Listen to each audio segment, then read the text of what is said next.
நான் தடமுலையார் தங்கள் மைப்புலாம்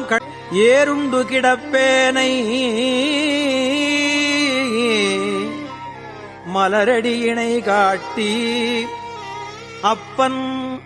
என்னை வந்து ஆண்டு கொண்டு அருளிய அற்புதம் அறியேனே.